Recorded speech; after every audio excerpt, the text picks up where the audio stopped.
Mr. Speaker, Sir, I beg to move the cut motion standing in my name. I wish to point out that there is great need to waive the sales tax on perishable articles like fruits, fish, etc. I am not saying that the government should waive the sales tax altogether, but I want that certain commodities should be exempted from sales tax. In this connection, I would like to say that the income from sales tax has been very good, but at the same time, the government do not see the hardship caused by this tax to the poor people. There is almost no commodity in our country that can be sold or purchased without sales tax. To that extent, the government deserves congratulations. But I do not know why the government should not exempt a few perishable articles from sales tax. As we know, a man's basic requirement is food, and I am sure that if sales tax on food is waived, there will not be much loss of income for the government. We have no quarrel with the government if they come forward to impose a higher rate of sales tax on luxuries. There are certain luxuries like motor car, diamond and gold. We have no objection if they are taxed heavily.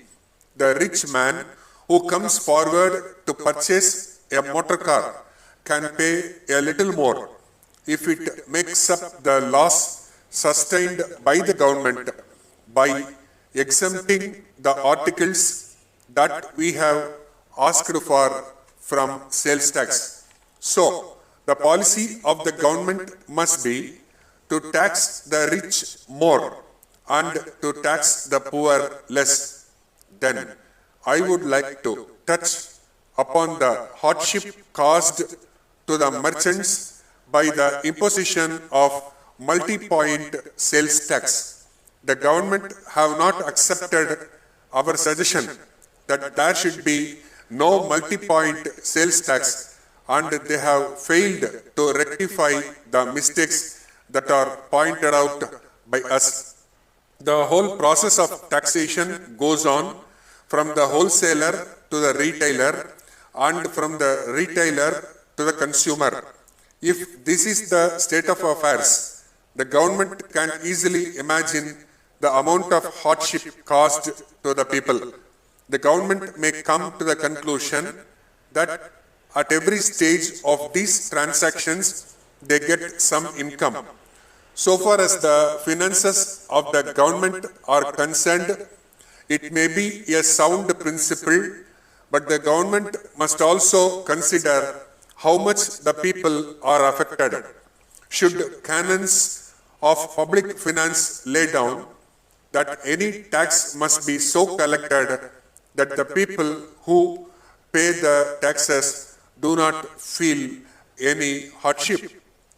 I therefore feel that every commodity that is subjected to sales tax in our country should be taxed at only one point. The finance minister was pleading yesterday that if the officials were not vigilant enough to see that the commodity was taxed at the first point, it was likely to be brought to the consumer without being taxed. But the government need not think that their officials will be so careless.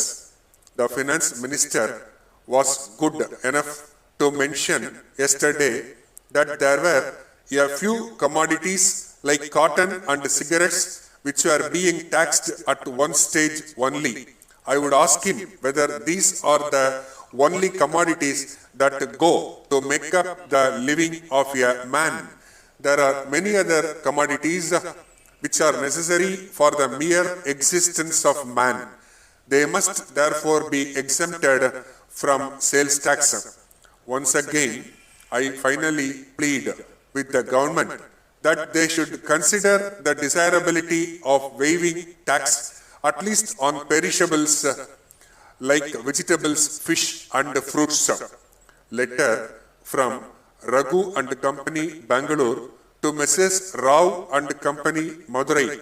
Dear sirs, we thank you for your order number 12, dated the 3rd August for transmission belts of various sizes, but we regret very much to advise you of our inability to execute the order within a fortnight as requested by you. We would like to inform you that in recent months there has been a great rush of orders for our goods, and in spite of our best efforts, we have not been able to cope with them successfully.